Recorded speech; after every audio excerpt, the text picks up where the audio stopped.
Assalamualaikum warahmatullahi wabarakatuh. Perkenalkan, nama saya Zahrodol Aidia, NPM 21901018213. Di sini saya akan menjelaskan tugas data analitik metode data minim.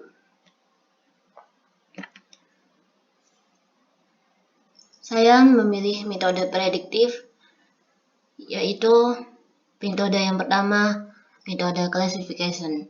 Yang kedua, time series analysis. Yang ketiga, regression. Yang pertama, metode classification. Saya ambil dari judul prediksi keputusan menggunakan metode klasifikasi 1R.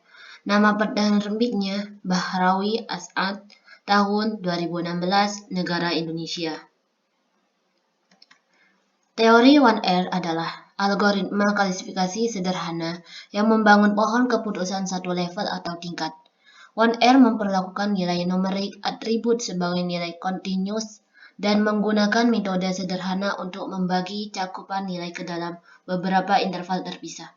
1R membuat satu aturan untuk masing-masing atribut dalam data training, kemudian memilih rule dengan error terkecil yang disebut satu aturan atau one rule. Hasil klasifikasi 1R berdasarkan data yang terdapat dalam conversion matrix tersebut dapat terlihat prediksi yang benar adalah BB, atau dengan kata lain data yang dimasukkan bernilai 0 untuk data record ke-15 dianggap sebagai prediksi yang tepat. Hasil pengujian dengan pengujian 1R dengan kondisi cuaca sama dengan cerah, jarak relatif sama dengan dekat, pemakaian sama dengan tinggi, pelanggan pasca bayar sama dengan tidak, maka orang cenderung tidak datang ke event.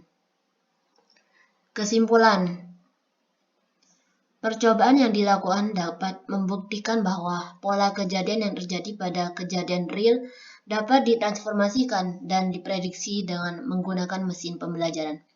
Bahwa akurasi dan performasi dari mesin pembelajaran sangat tergantung dari data yang ada serta pemahaman akan metode yang diterapkan. Dalam penelitian ini diperoleh akurasi prediksi dengan angka yang sama di setiap teknik yang digunakan. Metode yang kedua yaitu metode time series analysis. Saya mengambil judul penerapan metode time series dalam simulasi forecasting perkembangan akademik mahasiswa. Nama penerbitnya Ashari, tahun 2012, negara Indonesia. Teori suatu data time series dapat dilihat sebagai suatu representasi dari realisasi suatu variabel random yang biasanya mempunyai interval waktu yang sama dan diamati pada suatu periode tertentu. Data time series ini merupakan suatu deskripsi masa lampau dan digunakan untuk meramalkan masa depan. Artinya, kita berharap masa depan dapat dijelaskan dengan informasi yang ada pada masa lampau. Metode time series merupakan salah satu metode simulasi forecasting atau peramalan yang dapat memperkirakan perkembangan akademik mahasiswa sehingga dosen pembimbing akademik dapat memprediksi kualitas belajar mahasiswa bimbingannya dengan cara melihat hasil belajar dan perilaku mahasiswa bimbingannya. Penelitian ini bertujuan memprediksi perkembangan prestasi akademik mahasiswa berdasarkan indeks prestasi kumulatif atau IPK berdasarkan data IPK sebelumnya.